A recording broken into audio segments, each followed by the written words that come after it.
Hi, I'm Rebecca Mara, and yesterday I taught a class called Surrendering to the Essential Self. And to me, it's one of the most important things that we can do in our lives.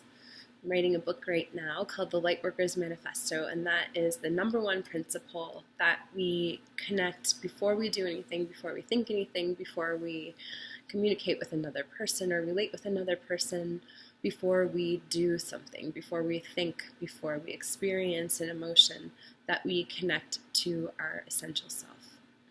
When we do that, that ensures that we won't become as attached to or identified with our mind or our thoughts or the part of us that's addicted to doing or the part of us that is very attached to our emotions.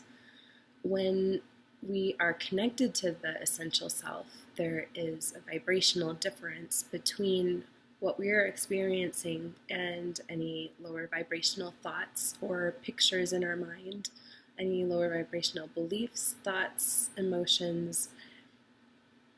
There's room for transformation because of the vibrational difference when we're connected to the essential self, and therefore there's liberation and freedom from attachment and really a lot of levity in our systems, a lot of simplicity, where we didn't get pulled into dramas quite as easily, our own dramas of our mind and emotions. That doesn't mean that we aren't in contact and intimate with our human experience of our emotions and our minds and feeling sadness and grief, loss, but it also means that they don't stick as long and that energy doesn't become stuck in our body. Instead, our body is liberated and free, and it feels light. It feels creative. It feels dynamic. And you have the luxury of being connected to Source and motivated by Source, as long as you are willing to allow it, willing to surrender Source to animate you. It's like having a lit lamp versus an unlit lamp doing life. So there are a number of different dimensions that we experience the essential self on. The most grounded is through our nervous system. The essential self is going to be a lot closer to the nervous system of a baby when it's still alive and responding to, and it hasn't created all these defense systems to stop an experience or to guard against an experience or to guard against a sensation. When our essential self is connected in our nervous system, we feel our consciousness or our spirit working through our nervous system. We're not just in our heads, we're having a full human experience. And that means having unbound energy in the nervous system. It means knowing how to let things go. It means staying deeply in contact. And deeply doesn't mean that it's not without levity sometimes. Sometimes it's a little bit more serious feeling. But it's staying completely soft and open to life, to all of the experiences that come with being a human being, and not blocking those experiences or resisting them or trying to control them, which creates all of our suffering. Instead, it's allowing life to break and shape and mold us without pushing it away, without saying, no, this is too much. And on a nervous system level and a psychological level, this is how we develop our personalities. Oftentimes is how our nervous system is responding to life. From the moment that we're a baby on, we start guarding against life and what feels safe and what doesn't, or reacting to it, or shutting down an emotion, losing presence. When that presence is lost, the essential self is lost.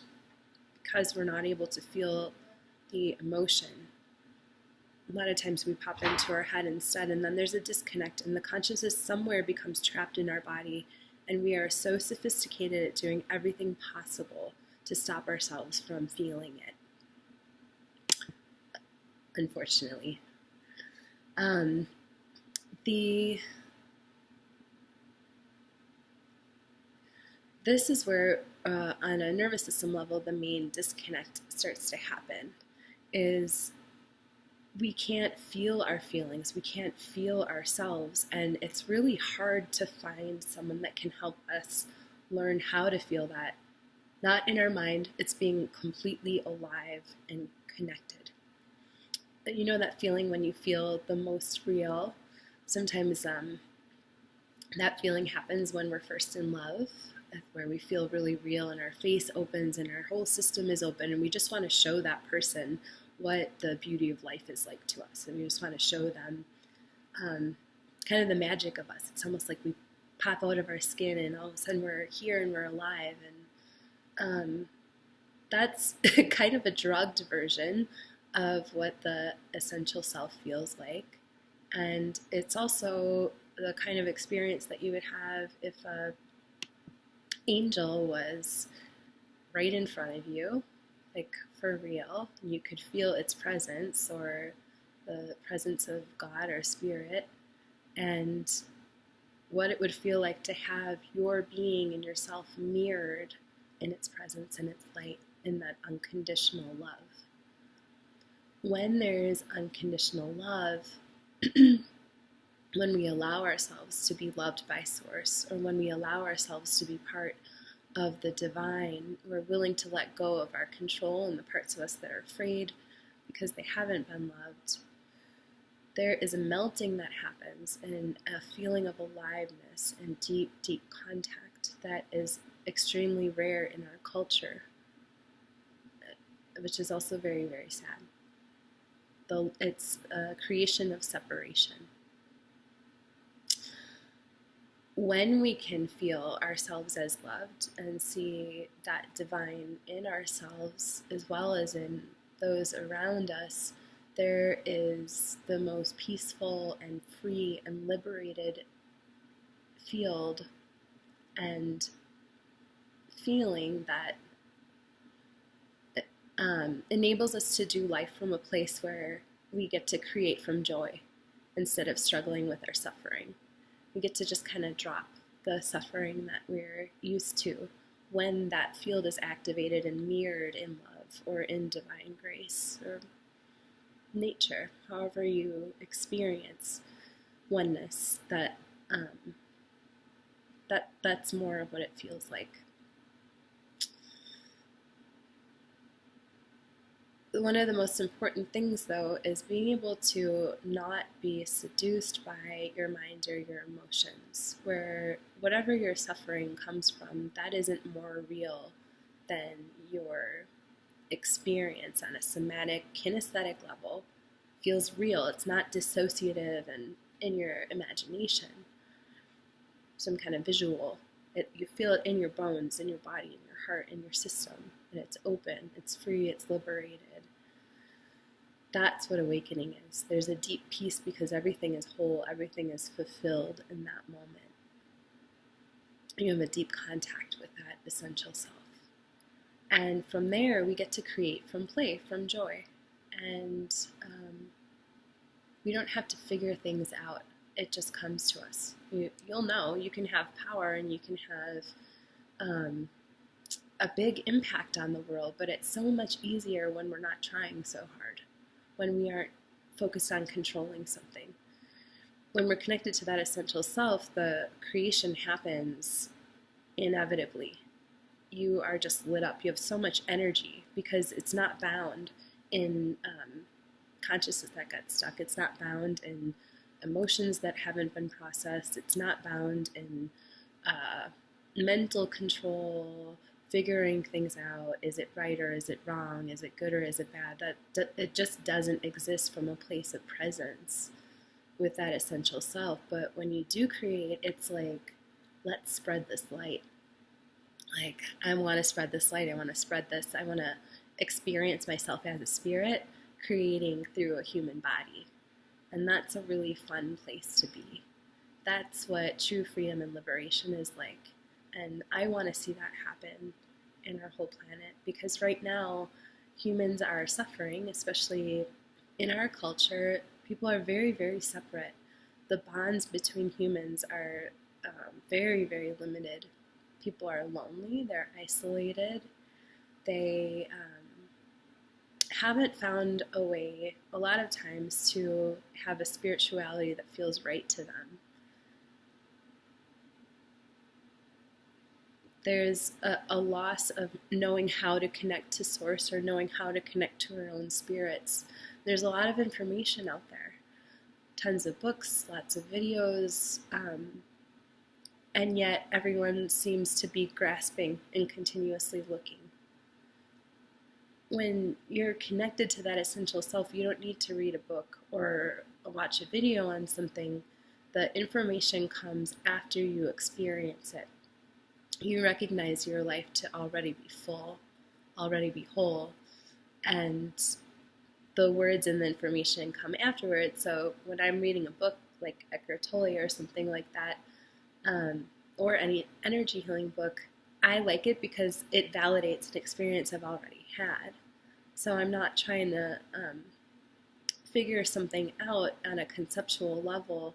I get to experience it first. I trust life to be my teacher, and I trust spirit to be my teacher, and I trust my highest self, all of which are connected to be my teacher. We don't need someone to teach us.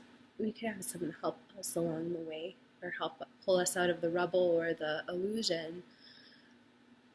But truly, when you're connected to that essential self, you don't need a teacher. Your life holds way more information than you can imagine. And as being a child of God, you are a creator, and you are perfect, and you hold everything that you could imagine needing inside of yourself. It's just a matter of learning how to experience it. So I'm going to wrap up this conversation right now, but I really encourage you to drop the pictures and the stories of what you think life is and what you think you are, and the entanglement with your emotions or your suffering or your dramas, and to get as present as you possibly can on a somatic level where you're feeling that softness and that peace and that quiet internally. You're surrendering yourself to your divine self, accepting the possibility that you may be the beloved child of Source or the divine, however you want to see it, however you experience it, and to embrace your wholeness, because it's not something that you have to find, it's already there. And that is an experience to have, it's not a concept. And it's quite possible when we just get quiet.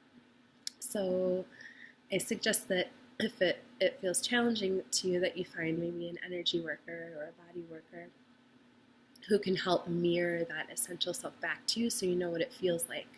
And then you'll be able to get there really quickly by yourself. In your meditations, you'll have an energetic template of what it feels like, so you kind of know how to find your way back. Thank you so much for listening, and I hope you have a beautiful day.